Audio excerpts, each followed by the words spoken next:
My husband, Brian, whom I supported through thick and thin, was promoted to department head, but then he was taken away by my best friend. He discarded me and the child we had raised together, betraying me as completely as my once trusted friend. It was the lowest point of my life, but thanks to my daughter, who was now an adult starting her career, I managed to recover and move forward. 2 years later, I ran into them unexpectedly in the city. My former best friend sneered as she glanced at the man standing beside me. "A poor-looking old man suits you well," she said smugly. I smiled calmly. "Good to see you. Don't you recognize me?" She looked confused. My ex-husband rushed over. Panicking, I turned to them both and said, "Let me introduce myself properly. My name is Sarah. Until 2 years ago, I was Sarah Ingram." 2 years ago, my husband Matt, the man I married at 24 after a whirlwind romance, asked me for a divorce. It happened just after he was promoted to department head. I had met Matt when I was a new hire, fresh out of college, and he was my senior colleague and mentor. Not long into our relationship, I discovered I was pregnant. Without hesitation, we decided to marry, and I left my job to focus on our child, Emma, who is now 22 and thriving in her career.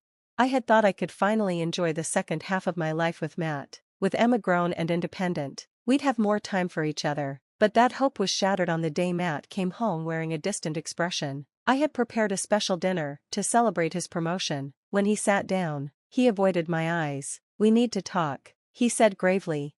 My heart sank, but I tried to stay optimistic. Maybe he wanted to talk about our future now that his career was stable. I had imagined he might thank me for my years of support or even surprise me with plans for a vacation. Instead, his words cut through me like a knife. "I want a divorce. I've fallen in love with someone else."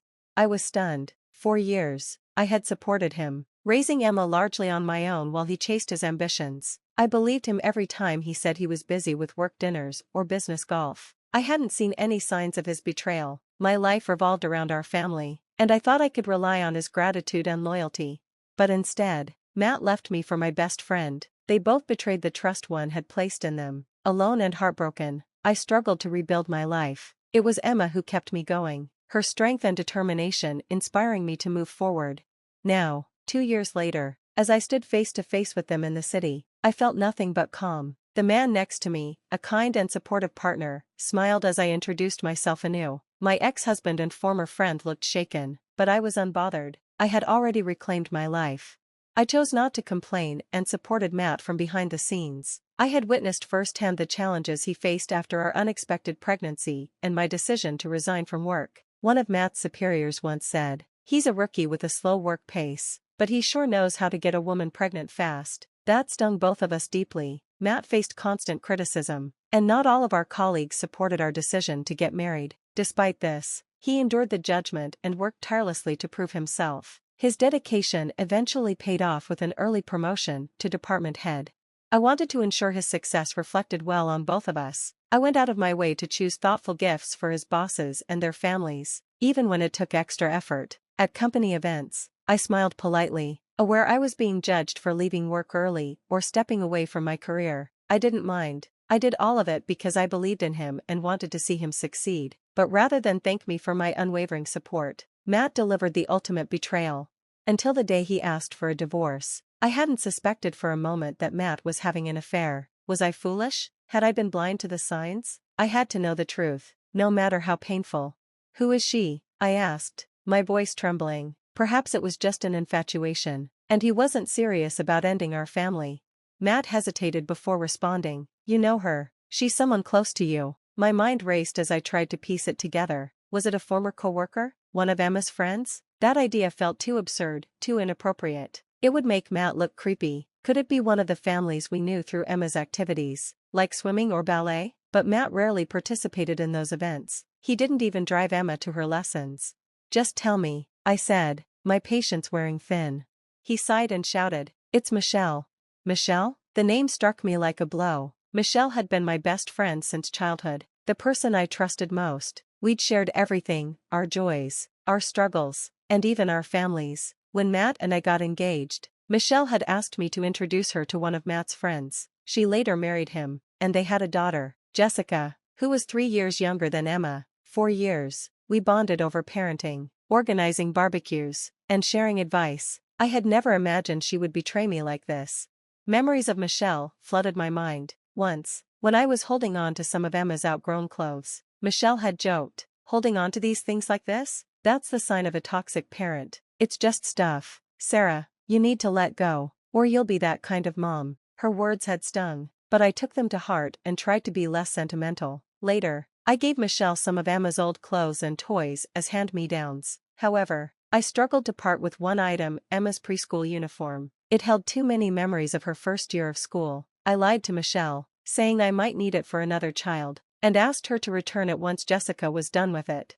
Michelle's marriage didn't last, and by the time Jessica was in kindergarten, she and her husband divorced. When she handed me back the preschool uniform, I was relieved to have it again, even though it was worn and patched, but her words stung as she handed it over. "Must be nice to be a housewife." Huh, Sarah? I'm still dating, but as a single parent, I can't give Jessica a sibling. At the time, Michelle hadn't shared the details of her marital problems. I empathized with her struggles, but I was also dealing with my own disappointments. I had wanted a second child, but Matt's long hours and lack of interest left no room for that discussion. I let go of that dream, feeling grateful that I was better off than Michelle in some ways. But now, hearing Matt utter her name, the betrayal felt unbearable. Michelle, who once accused me of still dating my own husband, had stolen him from me. "The guy you introduced me to left me for another woman, Sarah," she had once said bitterly. I hadn't denied it then, only smiled sympathetically. I never imagined she would turn around and do the same thing to me. Michelle picked a fight with me not long after her divorce. It all started because she'd asked me to introduce her to someone I barely knew, her now ex-husband. When I first met him, Michelle was immediately drawn to his looks and made it her mission to pursue him. I had advised her to take things slow and really get to know him, but she didn't listen. Later, when her marriage fell apart, she blamed me. I was confused but sympathetic, recognizing she needed a friend to lean on during a tough time. I didn't hold it against her. After her divorce, I tried to support Michelle and her daughter, Jessica, however I could. I even registered as Jessica's emergency contact at her daycare. If Jessica got sick and Michelle couldn't leave work, I'd pick her up, take her to the doctor, and look after her until Michelle was free. I adjusted my part-time work schedule to be there for Jessica when she started middle school, as she spent afternoons at my house instead of daycare. It wasn't easy, but I wanted to help.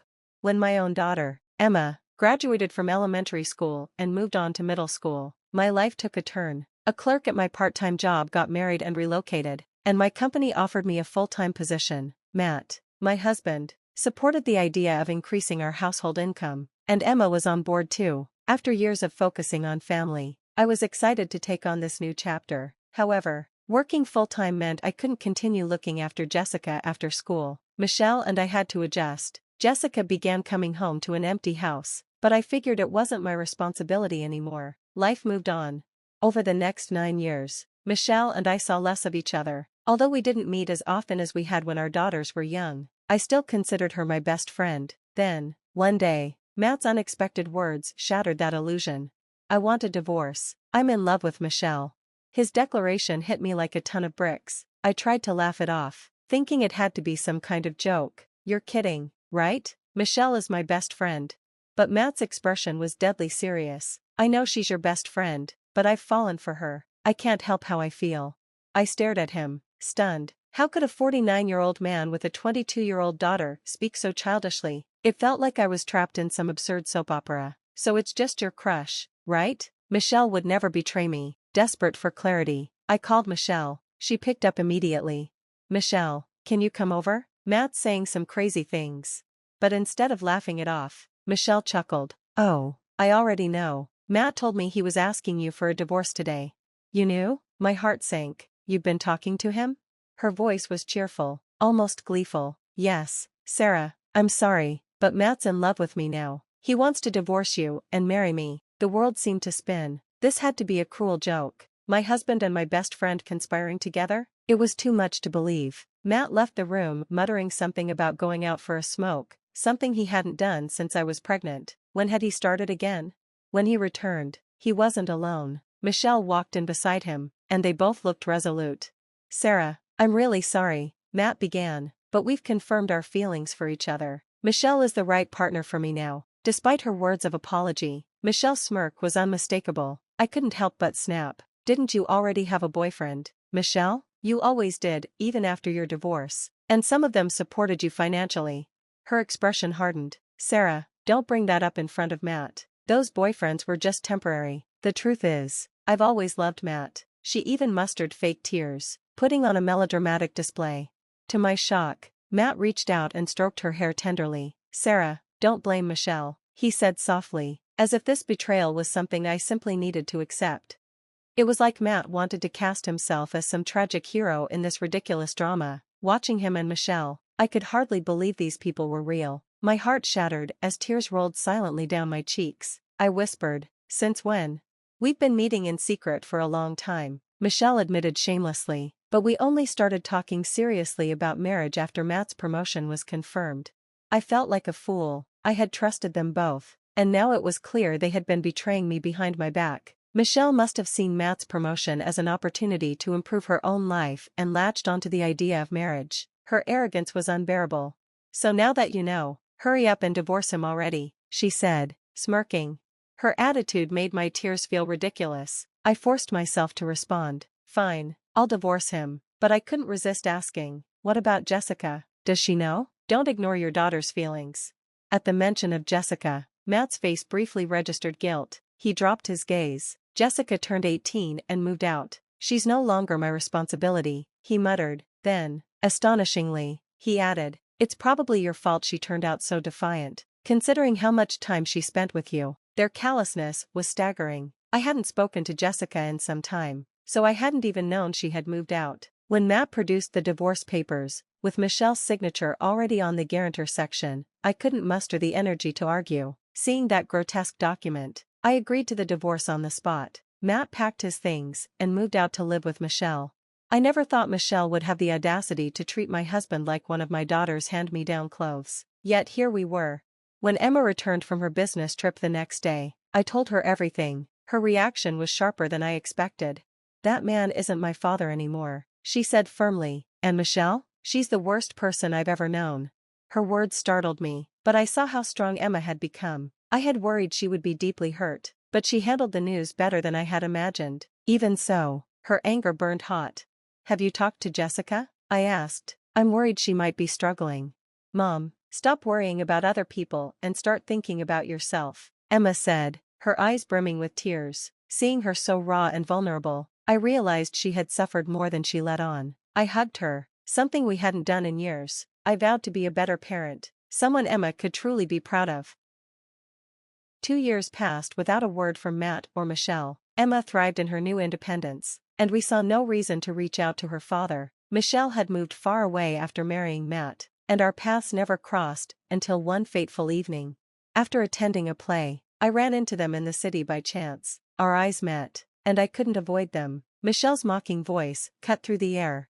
A poor-looking old man suits you, she sneered, glancing disdainfully at the man beside me. I didn't take the bait. I had just enjoyed a lovely evening with my new boyfriend, Jonathan. He and I had been watching the play together. Instead of responding to her insult, I shot her a level look. Good to see you, Michelle. Don't you recognize him? Michelle's smug expression faltered, and she stared at Jonathan in disbelief. Matt looked equally stunned. Wait, you're Jonathan? Matt stammered. Jonathan had been Matt's senior at the company, mentoring him when he first started. He had once taken the fall for a mistake Matt made, which had cost Jonathan his job. I hadn't known this back then, but we reconnected recently through a mutual acquaintance. That's how we had started dating.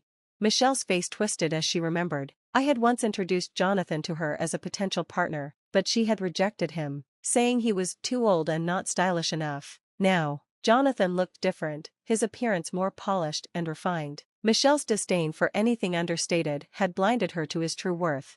Jonathan spoke calmly but firmly. Relax, Michelle. It's not a big company, and my income isn't huge, but starting my own business worked out for the best. Michelle's eyes widened in horror. What? He's a CEO? She blurted, her crassness on full display. If I'd known that, I wouldn't have married Matt. He's so cheap. Her outburst only made me pity her more. Jonathan, ever composed, simply shrugged. It's not about titles, Michelle. It's about character. Just then, I noticed Emma and Jessica standing nearby. Having overheard the scene, guilt tugged at me. They shouldn't have had to witness this embarrassment. Yet their expressions were resolute. Still relying on men after all these years. Emma said, her voice cutting through the air like a blade. When will you ever learn? Michelle turned, startled, and suddenly adopted a parental tone. Jessica, Emma, how have you been?